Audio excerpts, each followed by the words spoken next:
right back there is where my mom used to live in 1991.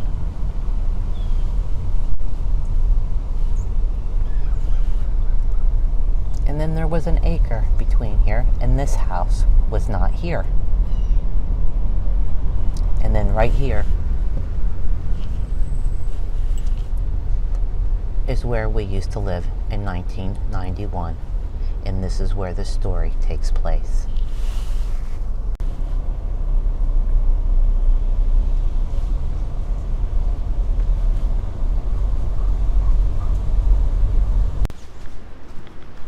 Hello, and welcome to Myths, Legends, and the Strange. And today we have another story. It's my own personal story, and it's really more of a paranormal story. So let's get started. This story actually spans and takes place over quite a few years, and it takes place really in about August of 1991. Now, Chris wasn't born yet. I was actually just pregnant with him, and we were just so excited to have our first child, and what wound up being our only child. So in 1991, in August, my mom, as you just seen in the beginning of this video, you saw where she lived, her and my dad, and then you saw where we lived in 1991 at the time the story takes place. There was only an acre between us, and right now there's a house there, but it was an empty lot at the time. Just around the same time that I found out I was pregnant with Christopher, my mom used to have, chest pains about every month. Like, they were really bad, and every time she would get them, she would go to the hospital, the emergency room, and they would go in there, listen to her heart with a stethoscope, not do an EKG. I'm not sure if they gave her blood work, but they'd give her this chalky stuff to drink and told her it was just gas. And this went on for a few months, and we were just all really concerned, but we thought maybe it was just gas. But the pain was excruciating. Then, on December 28th, she was having those same pains again. Though she didn't want to call me and disturb me, because by this time I was almost 5 months pregnant with Christopher, and she just didn't want me under any stress. Now, we were supposed to go to the movies and see the movie Hook with Robin Williams on the 28th that day. But I went to bed on the 27th, and I went to bed around 11 o'clock at night because I knew I was going to get up on the 28th the next day and go with my mom to the movies. So I went to bed to get a good rest. And around 7 o'clock in the morning, I woke up. I woke up to the cat. Our cat at the time was screeching and meowing and jumping up at the ceiling. Now, where I was sleeping is I was sleeping in the back of the house. There was a deck on the back, but on top of that deck was a Four Seasons room. It was a nice, huge, big room. It was about 22 by 15, and it had a wood pellet stove, and it had skylights, 4 or 5 skylights on the ceiling. It had sliding glass doors around the whole Four Seasons room. So I would sleep out there, first of all, because we had a waterbed at the time, and I just simply couldn't get out of it, being almost 5 months with Christopher.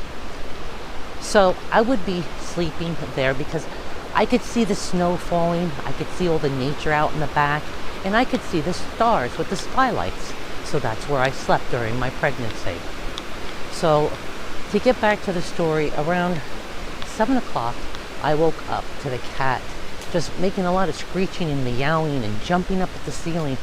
And at that same time, I was hearing someone call my name. They were calling Cheryl. Cheryl. And as they were calling my name, they were also speaking, though I couldn't hear what they were saying after they called my name. And every time they did this, the sound was going farther and farther away. But something, I just realized, I said, my mother just died. So I was in a panic. I went over to my husband and was shaking him and told him, please wake up, my mom just died. And of course he thought I was crazy and told me to go back to sleep and that I was just having a dream. But I knew it wasn't a dream. It was within minutes that the phone rang. And there wasn't cell phones, it was a landline. So I ran to the phone to answer it. And it was my dad. And I'll never forget these words. His exact words to me were, I can't get your mother to breathe. I don't even remember what happened or what I said next. I know the phone wasn't even hung up, it was on the floor. And I ran down the street. And if you can remember, this is December. So it was really cold. It was snow. It was a little bit breezy and windy. And I just ran right down the street. And even though it wasn't real far, it was far enough in the cold, in the wind, in the snow. So I got to my mom's house, which you could remember from the beginning was just about an acre away. And I climbed up the stairs on her porch where my dad was waiting for me and opened the door. I ran to my mother's room in the back, and what I saw, I'll never forget. My mom was completely blue, and every vein in her face was sticking out, and those veins were even bluer. And I knew my worst nightmare had just came true. When the ambulance got there, they worked on her for a few minutes, but she was already gone.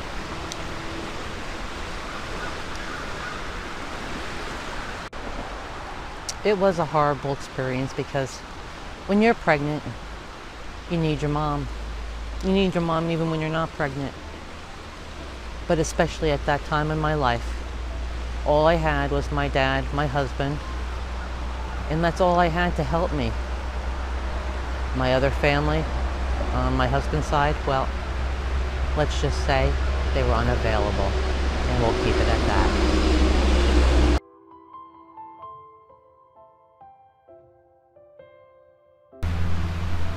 In May of 1992, Christopher was born. To be more precise, May 19th at 3:32 p.m. And I put all my love and all my energy into him.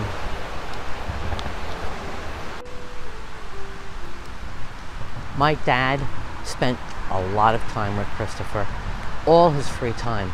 They were stuck like glue. And I am so grateful that I had my dad. Even though I had my dad, he just didn't know some of the things that your mom would know.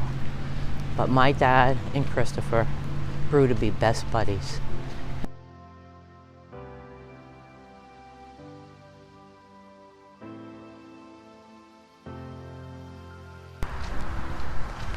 When Christopher was about 2 years old,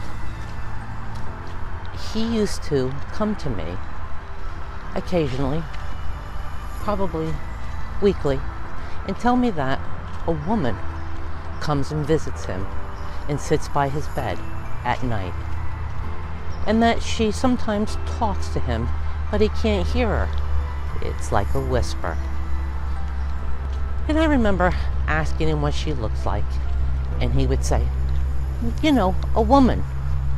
She's always smiling, but a woman, he just said. That's all he could explain to me. And I didn't think too much of it. I mean, I never told him about my mother, his grandmother, because, well, he was only 2.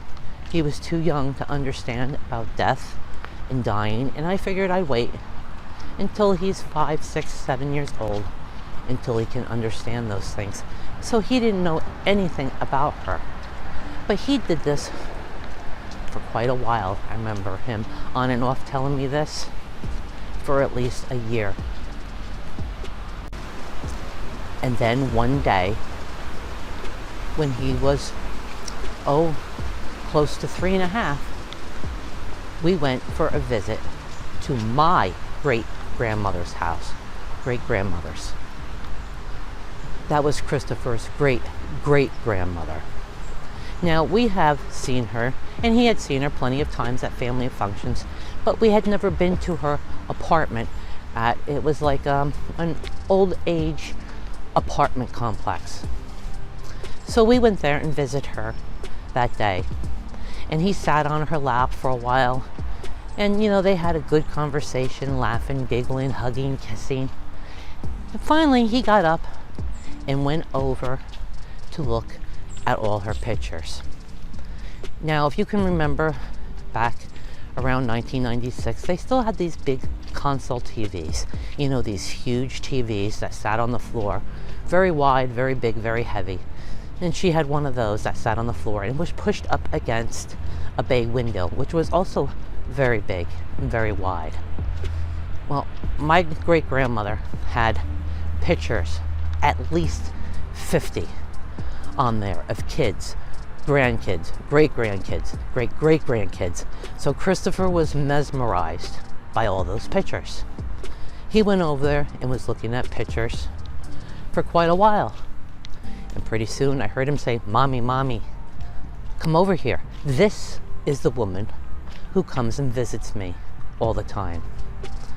So I got up, went over, and when he pointed to the picture that he saw, I think my heart skipped a beat. It was my mother. And I'll show a picture of my mom right here.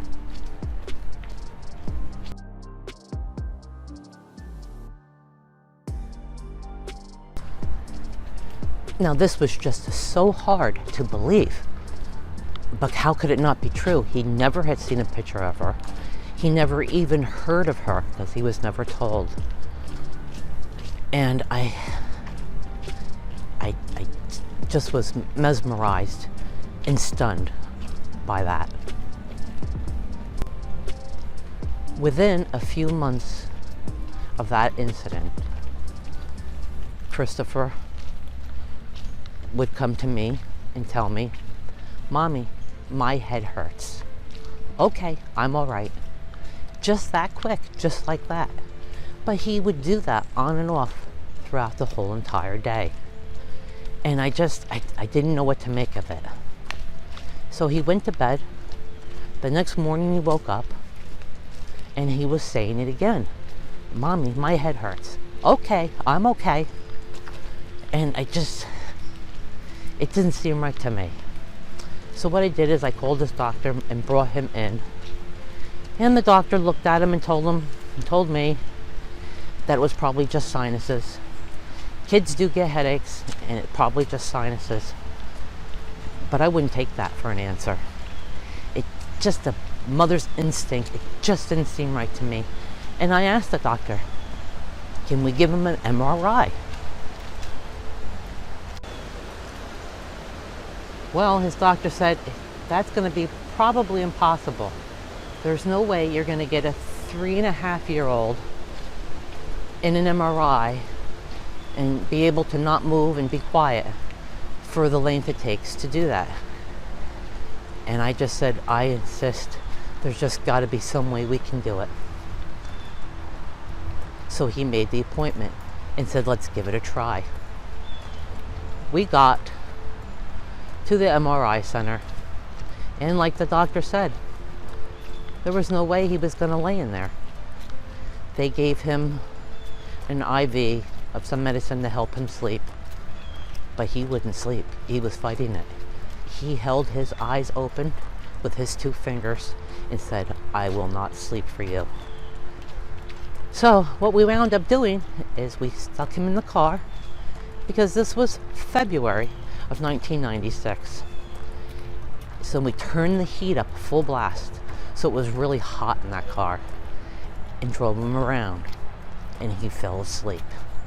We brought him back, slipped him in the machine, and he had his MRI, and we went home.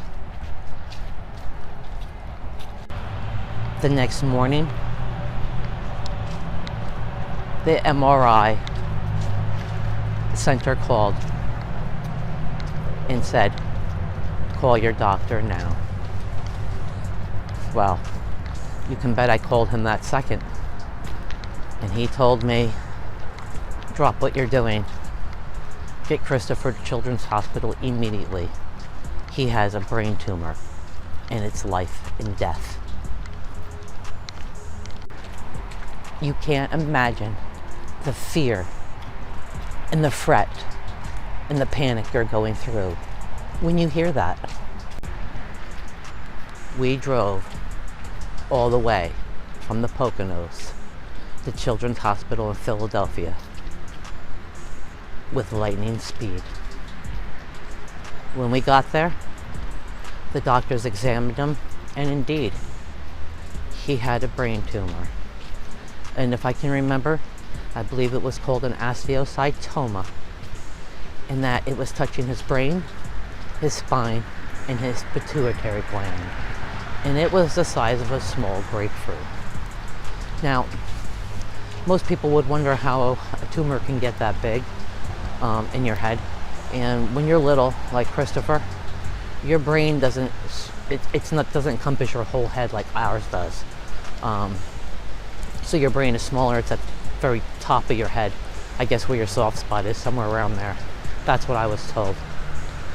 And it was so massive that it was pushing his brain down his spine already. And he didn't have long. The doctor said he would have died within 2 weeks. In fact, no child at that time in 1996 had an astrocytoma at the age of, well, he was a few months shy of being 4.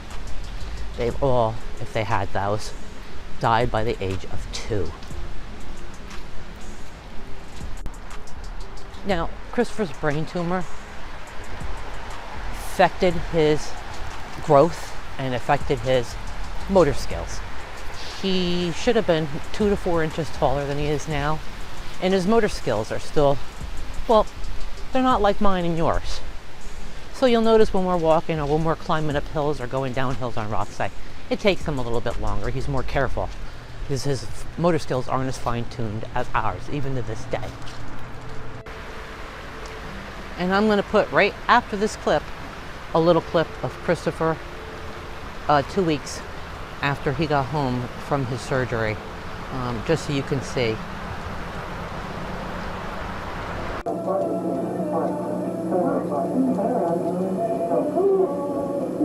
Turn around, come on, hon. Turn all the way around. Stay there, okay. Okay, sweetheart. Turn around a little more, hon. Yeah, the other way, sweetheart. Yes, there we go.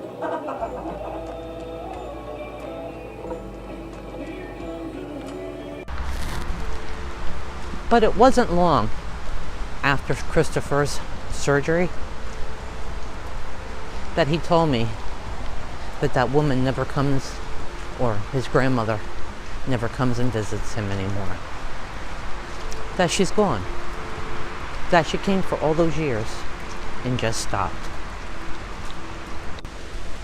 I have no other conclusion to make except that my mom was there to help him get through this, to make sure he was okay, and to comfort him. You see, Christopher was dizzy his whole life up until he had his surgery. He had pain. That's why he cried a lot as a baby. And he was always dizzy, but still learned how to walk normal and compensate for that. He just thought all that stuff was normal and didn't know. So I believe that she was there to comfort him and make sure that he was okay, until we all knew that he had a brain tumor, and until he had it out. And now that he had it out and he was fine, he no longer needed her and she could go. And that's what I believe. What else could I think? It's the only logical explanation. But it's always bothered me. Why? Why, when the moment she died, was she calling my name and trying to say something to me that I couldn't understand? Was she trying to warn me about Chris? Or was it something else? I'll never know. Chris never had my mother, but he always had my dad. And he was the best grandfather. He was a grandmother and a grandfather to Chris. And I'm so grateful that he had him for his childhood and part of his adulthood, as my dad died in March of 2017. And I don't know if I've forgotten any details. It's been a long time since I've retold this story. But that's pretty much the bulk of it. And looking back, after all this, I can remember there was times when my dad was watching Chris and told me that Christopher would tell him, "I can't breathe, Pop-Pop." And then a couple seconds later tell him he could breathe. And I remember my dad telling me that, but I never saw that with Christopher. He never said that to me. Only about him, his head hurting. And then of course I took him to the doctors right away, but he never told me he couldn't breathe at times and stuff like that. So I just didn't think nothing of that at the time. I thought maybe Chris was playing a game or something with Pops.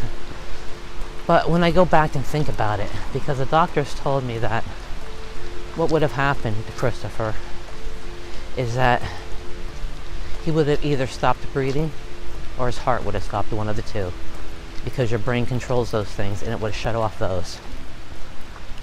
So it's very scary, but I'm so happy that he made it through that. And by the way, an astrocytoma, what Christopher has, it wasn't a cancerous tumor. It was just a tumor. But usually by the time they find those tumors, if you're past 2, you've already passed away. You usually don't survive that past 2. And that's another thing. Christopher lived with that tumor in his head. He was almost 4, almost double the amount of time. So I just truly believe it was a spiritual intervention. And my mom was there to keep him safe and not let anything happen to him and comfort him through his pain.